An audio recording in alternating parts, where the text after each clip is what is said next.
As an officer, you are protected by the same constitution that everybody else is. But on the other hand, if you expect to keep your job, you better watch what you say.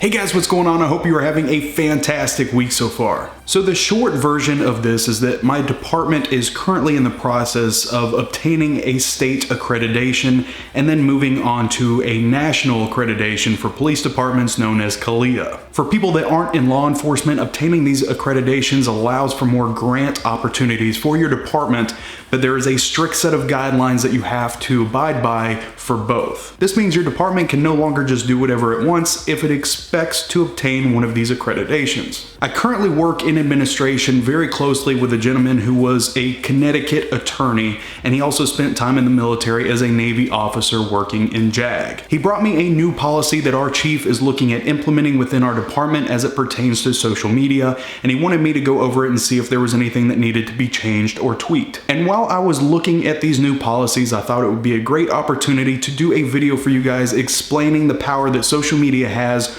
over our position as law enforcement officers. Now, I've talked about social media and the impact that it can have on your job on this channel before, but today I want to go a little bit deeper and show you guys some actual examples of posts that have gotten officers fired before. It's very important for me to reiterate the fact that it is crucial that we have to watch what we say online. Now, where's the line between exercising your First Amendment rights and crossing into forbidden territory? There's no doubt that social media has changed our entire world and how we interact with each other. These digital platforms have the ability to broadcast live footage anywhere in the world. Anyone that knows me knows that I used to be a very overly opinionated person, and at my last department that got me in a lot of trouble as a young officer. I got written up for calling people out for being shitty supervisors or being on a power trip. What I did not do is post anything that was going to jeopardize my career. Now here's some actual examples of posts that were created by law enforcement officers that ultimately led to the end of their career. In this example, you can see an officer pointing a gun at a running African-American emoji with the Punisher symbol on his Glock. And what this douchebag was thinking when he posted it is completely beyond me. Here you can see this girl blatantly using a derogatory term to presumably attempt to be funny, I guess, at the start of her shift. And you'll notice how both of these examples have labels at the bottom, meaning obviously this was blasted on national television or news stations, and these officers lost their jobs. Here's a few more examples I'll show you, and you guys can pause the video if you want to take a closer look at these. It is pretty well known that people in the law enforcement community tend to have more of a dark humor. However, there is a line between humor and blatant racism and derogatory statements. I'm not gonna lie, there are some posts that I have seen that I agree with or that I have wanted to say on a call to somebody, but you can't. You have to keep that with yourself. Here's your Miranda rights. You have the right to shit the f*** up. Anything you say will cause me to throat punch you. Not something I would ever actually say on a call. Here's another prime example of blatant racism, and I'm sure I'm going to get some people that disagree with me on this, but let's call it like it is. I have never had a problem with calling things like they are on this channel. This is a post taken from 2014, should be taken out back and put down like the rabid animal he is. And I think it's very well known in internet culture now that the term animal is another derogatory term for a minority. So I think it's important to realize that whatever you can post online can also be screenshotted and saved, and then it can be broadcast to the world. I cannot tell you guys how many times I have wanted to comment on something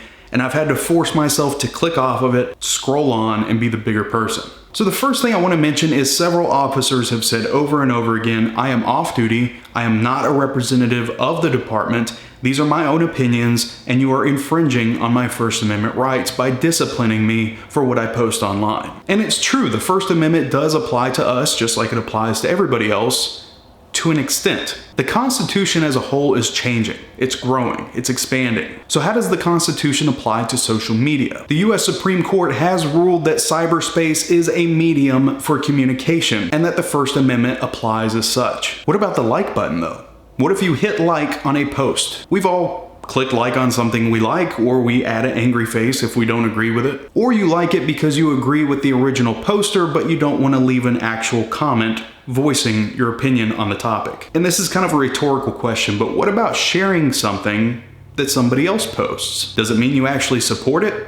Or are you simply disseminating the information that you saw? No one really knows. And the Supreme Court has not ruled on that yet. But many departments across the United States have implemented social media policies to protect themselves. Think about this. As a public official, your opinion no longer just affects you. Especially in smaller communities, people know what you do. So the posts you make online, even if you are off duty and it's your personal profile, people can still associate your opinion with those of your department. Police departments don't want that. Police departments nationwide are trying to improve the way their communities see them. They're trying to improve trust. And when you have somebody that works for you that is posting racially charged or otherwise just completely inappropriate content or comments, it blemishes that department. So ultimately, yes, as an officer, you do have freedom of speech. But freedom of speech is significantly limited once you pin that badge. Besides, at the end of the day, it's just social media, and it took me years to figure out that sometimes just keeping my own opinion to myself keeps me out of the fire. It keeps you on the sidelines where you can watch everybody else go at it. Maturing and growing will eventually lead you to the point where you no longer feel the need to respond. It doesn't matter. And 9 times out of 10, you're just going to be arguing with somebody that's never going to change their opinion anyway. Anyway, guys, that is it for today. I appreciate it. I'm going to be doing more live streams coming up. I'm putting some more time to the side to do live streams for both the public and my Patreon subscribers. So if you're not a member already, please sign up today. Patreon.com/officer401. I hope you guys have a fantastic rest of your week, and I'll see you very, very soon.